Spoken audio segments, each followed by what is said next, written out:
출애굽기 11장 1절부터 10절까지 말씀입니다. 우리 함께 합독하겠습니다. 여호와께서 모세에게 이르시기를 내가 이제 한 가지 재앙을 바로와 애굽에 내린 후에야 그가 너희를 여기서 내보내리라.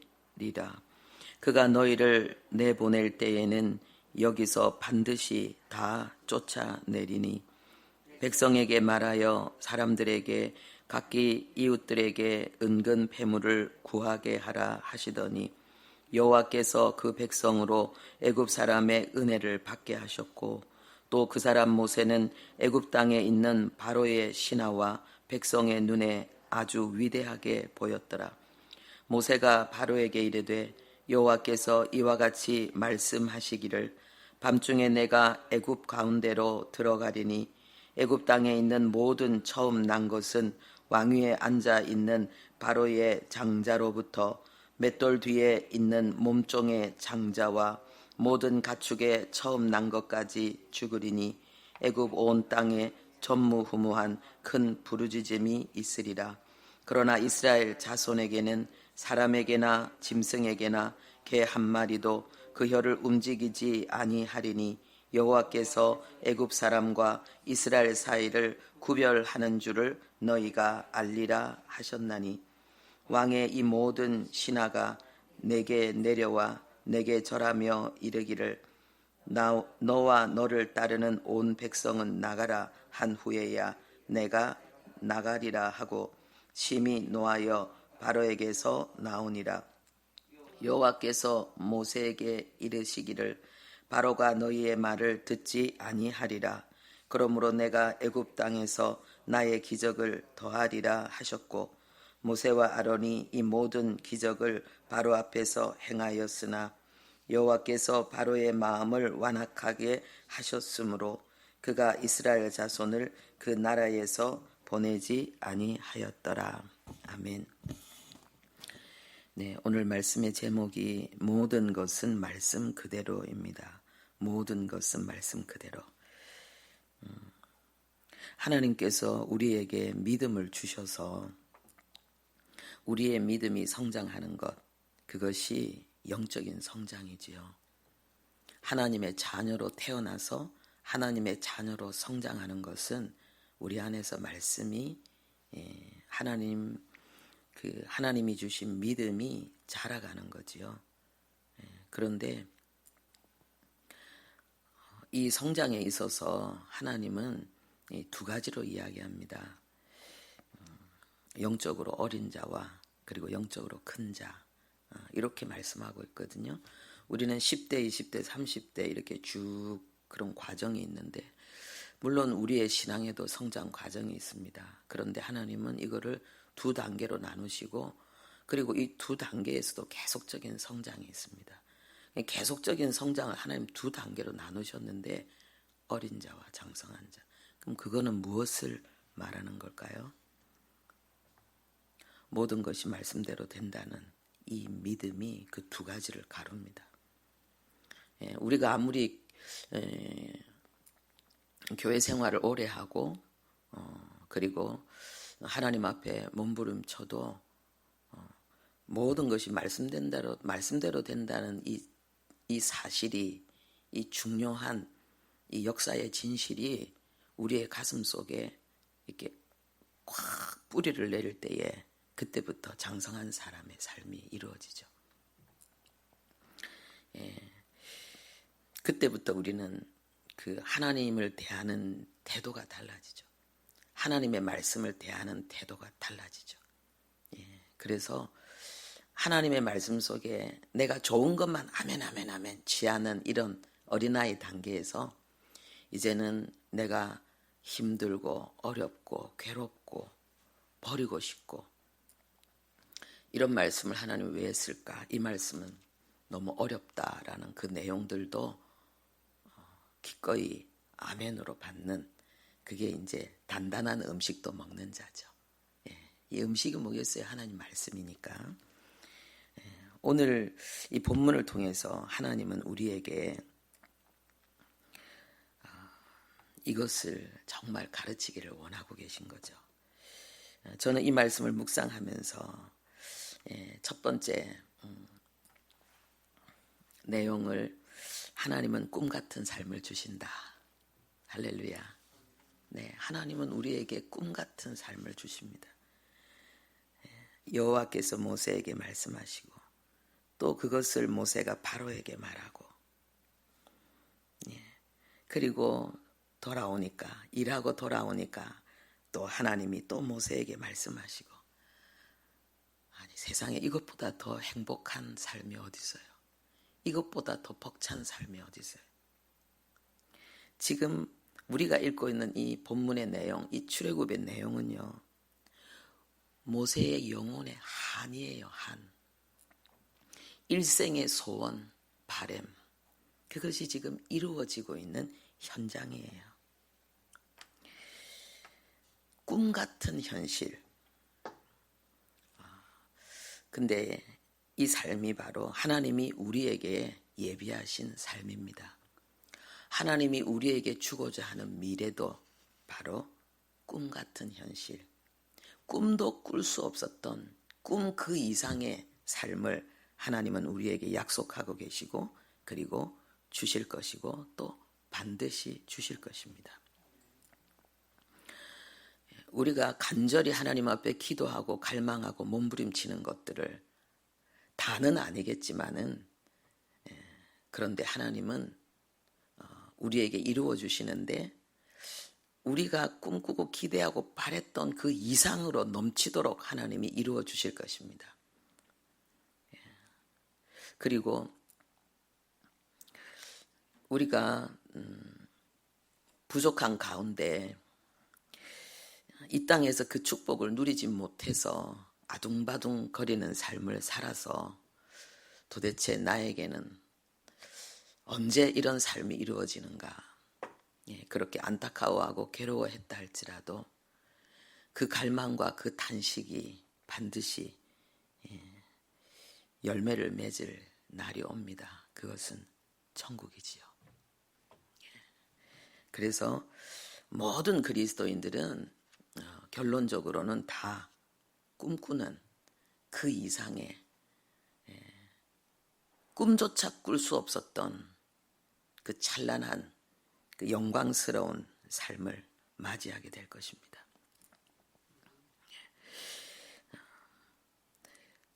이 말씀을 통해서 두 번째로 생각한 내용이요. 이 꿈 같은 이 고귀한 삶이 시련과 인내, 눈물과 수치의 오랜 시간의 열매, 결과라는 사실을 잊지 말아야 되겠다.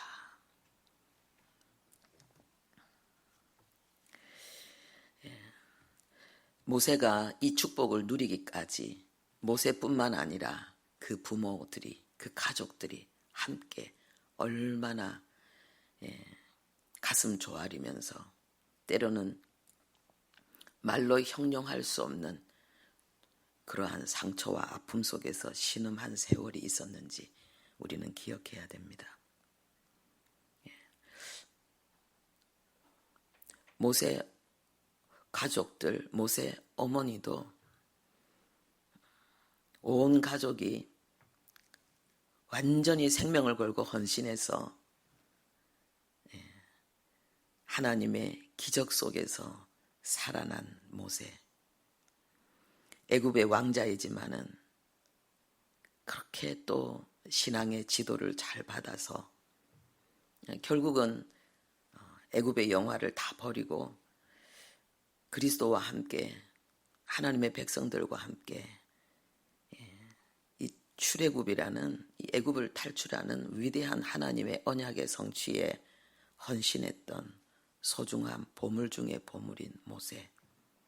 근데 그가 살인자가 되고 도망자가 되어서 40년 동안 어디에 있는지도 알 수 없고 어떻게 지내는지도 알 수 없는 그런 세월을 가족들이 보낼 때에 하나님 앞에 얼마나 고통스러웠겠습니까? 하나님, 이게 도대체 무슨 일입니까?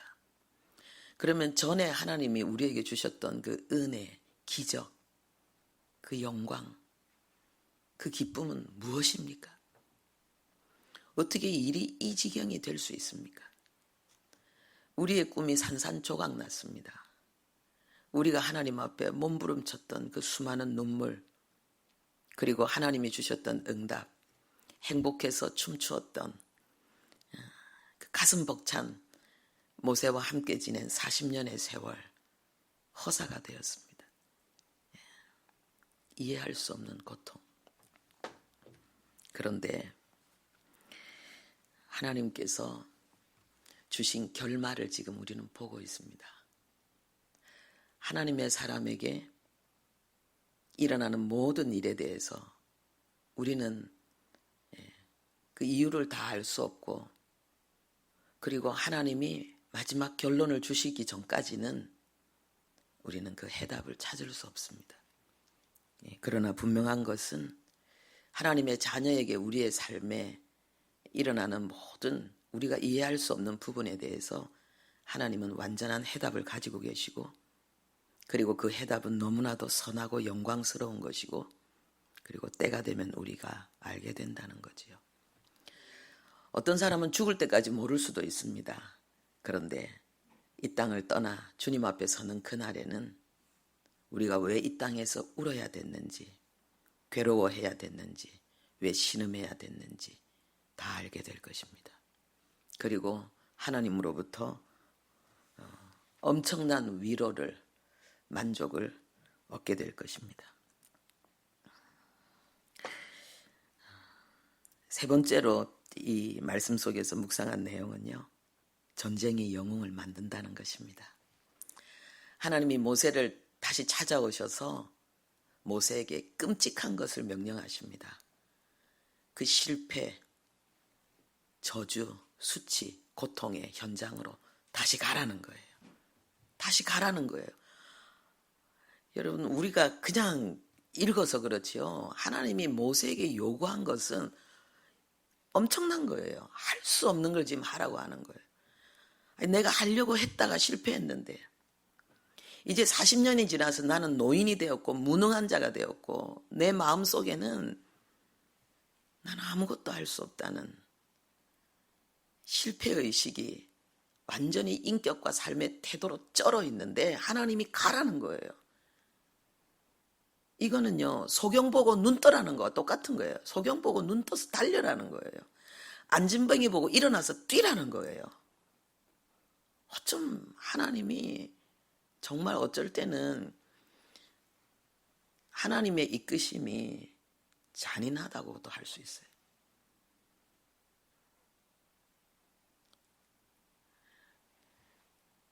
모세의 삶 속에 하나님의 이 요구는 그냥 바위로, 아니 계란으로 바위를 치라는 거예요. 그러니까 하나님 안 됩니다. 바로가, 애굽이, 그리고 그 백성들이 어떠한 줄 압니까? 근데 하나님 가라는 거예요. 그곳은 전쟁터였습니다. 순종했는데 그 다음부터는 전쟁이에요. 피를 말리는 전쟁이죠. 바로도, 애굽도, 그리고 백성들도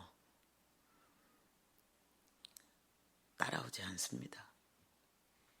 그 길은 외로운 길이고 고독한 길입니다. 우리가 진짜 하나님 말씀대로 살려고 하면은요, 하나님의 말씀과 일치되지 않는 모든 부분이 우리를 공격합니다. 우리 자신과 가족과 교회와 세상이 우리를 가만 안 놔둡니다. 그게 예수님의 길입니다. 예수님이 하나님의 뜻에 순종하여 가는 길에 있어서 어떤 부분은 환호를 받았고 어떤 부분은 생명건 동력자들이 환호했지만 따랐지만 어떤 부분에 있어서는요, 세상도 제자들도 다 손가락질하고 버리고 떠나는 그 삶이었습니다. 예수님의 삶이. 근데 최고의 순간, 정말 복음이 완성되는 그 순간은 예수님 홀로 있었습니다.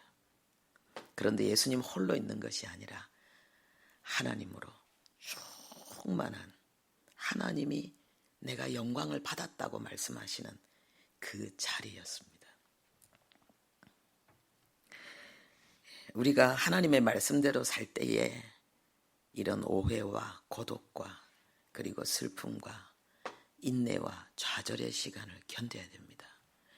여러분들이 말씀대로 살라고 작정하면은요, 진짜 말씀과 완전히 하나 되겠다고 하면은 여러분 내면 속에 있는 아직 하나님 앞에 굴복되지 않는 자아와 가족들과 교회가 그 속에 있는 인본주의와 세속주의가 공격합니다. 그거를 견뎌내지 않으면은 믿음의 길을 갈 수가 없습니다. 그런데 이 모든 것 속에서 하나님은 우리를 단련하시는 거죠. 예.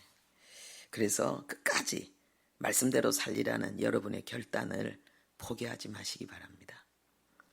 예. 시편 105편에는요.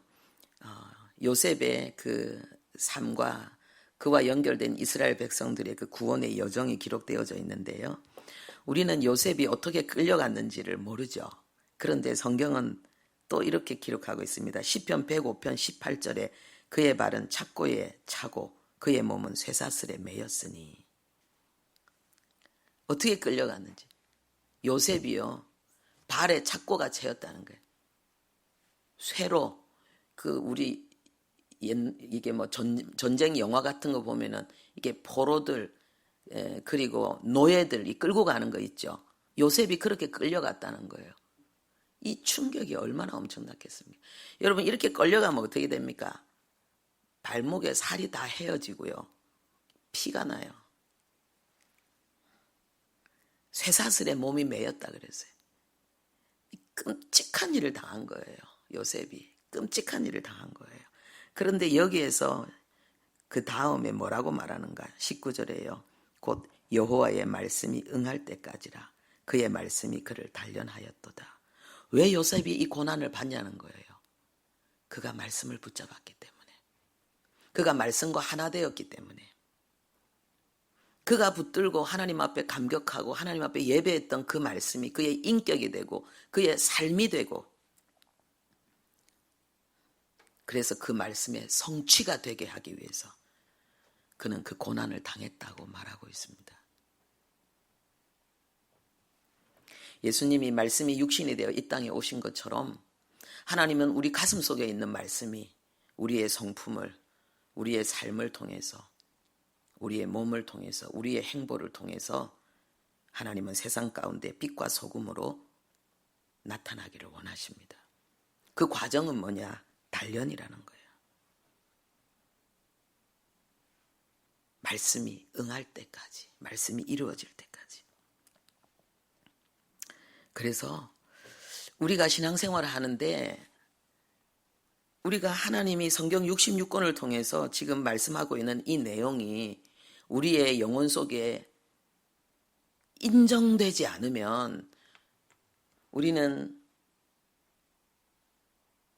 우리의 신앙은 어떻게 되는가? 그냥 내 잘 되는 것만 바라는 거예요. 간절히 기도해서 하나님 앞에 응답받고 싶은 게 그냥 내 문제 해결되어지고 내 살기가 조금 더 여유로워지고 넉넉해지고 다른 사람들 보기에 좀 때깔나고 뽐때나는 그런 삶을 살고 싶은 그런 신앙, 그 차원에서 못 벗어나는 거죠. 내 뜻, 내 방식, 내 경험, 내가 받은 은혜, 응답, 그게 아직도 좋으면은, 아직도 그것이 최고라고 생각한다면 아직은 영적으로 어린 거죠.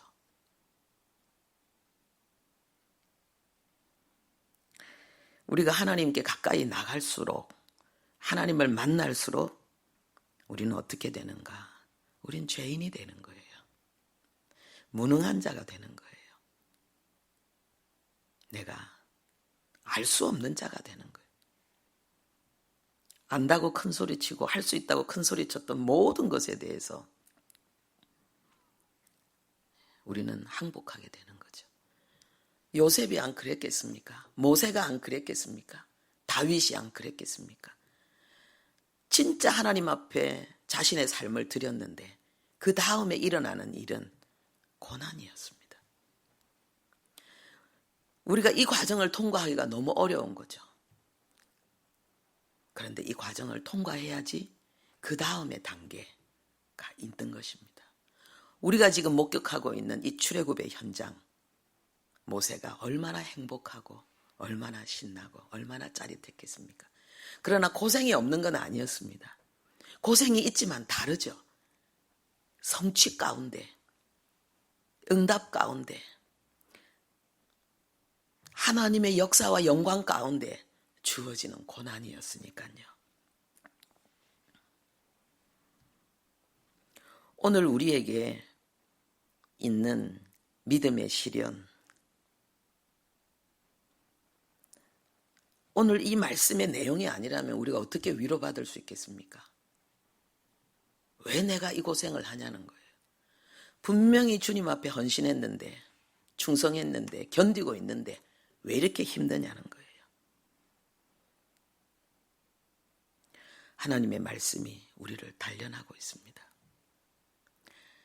그리고 말씀이 우리 안에 인격이 되고 삶의 방식이 되고, 그래서 정말로 바울이 고백한 것처럼 예수님이 우리 구주가 되시고 우리가 그의 종된 것을 나는 전파한다. 할렐루야. 빛 가운데 사는 삶이 뭘까요? 모든 것이 말씀대로 산다는 그 믿음을 이제 마음에 간직한 장성한 자의 삶이 뭘까요? 이 고난 속에서 주님 만나는 거죠.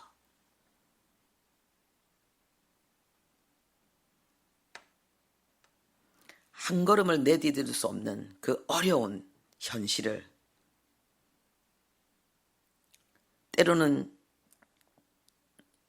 주님의 말씀이 없고 감동이 없어도 이미 주신 은혜만 가지고도 그 길을 묵묵히 걸어갈 수 있는 거죠. 우리 주님이 걸어갔던 길이 바로 그런 길이었습니다. 엘리 엘리 라마 사막다니, 나의 아버지 나의 아버지 어찌하여 나를 버리셨나이까. 하나님이 나를 완전히 버린 것 같던 그 순간에도 하나님을 아버지로 부르고 하나님에게서 그 이유를 찾고 있는 예수님의 모습, 이게 우리의 모습이죠. 이스라엘 백성들이 광야 40년 동안 연단받고 훈련받고 교육받았던 게 바로 이거였습니다. 왜 3일 동안 마실 물이 없습니까? 그때 장성한 자, 말씀을 붙드는 자, 지난 과거 동안에 하나님이 주신 은혜를 잃어버리지 않고 가슴에 간직한 자들은 견디는 거예요. 그런데 하나님에 대한 신앙이 달면은 삼키고 쓰면은 뱉는 아직 어린아이 단계에 있는 자들은 살겠다 죽겠다, 모세야 너 지금 제대로 하고 있는 거야, 난리치는 거죠.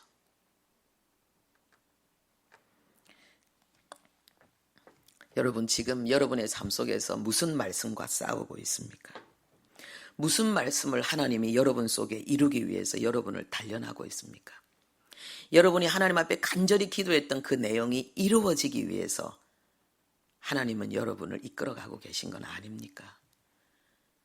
하나님이 이스라엘 백성들을 광야에서 단련하신 이유는요, 사람이 떡으로만 살 것이 아니요 하나님의 말씀대로 살아야 된다는 것을 알게 하기 위해서고, 그리고 그들에게 마침내 복을 주기 위해서라고 했습니다.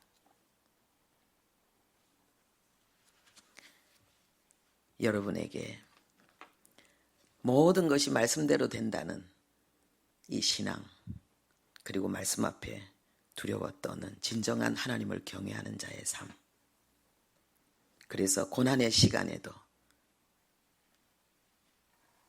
과거에 하나님이 주신 은혜를 붙들고 하나님을 찾고 하나님의 뜻을 찾는 그런 장성한 자의 복이 여러분에게 있기를 바랍니다.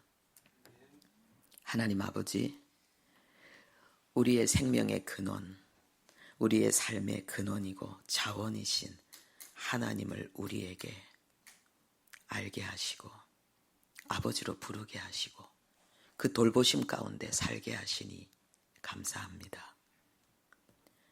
하나님, 우리가 원하는 것을 하나님 앞에 고집하는 것이 아니라, 그렇다면 이 신앙도 하나님도 내 수준에 아버지 한계에 갇혀 있게 되니 우리가 진정한 하나님, 진정한 신앙을 우리가 하고 있다고 말할 수 있겠습니까?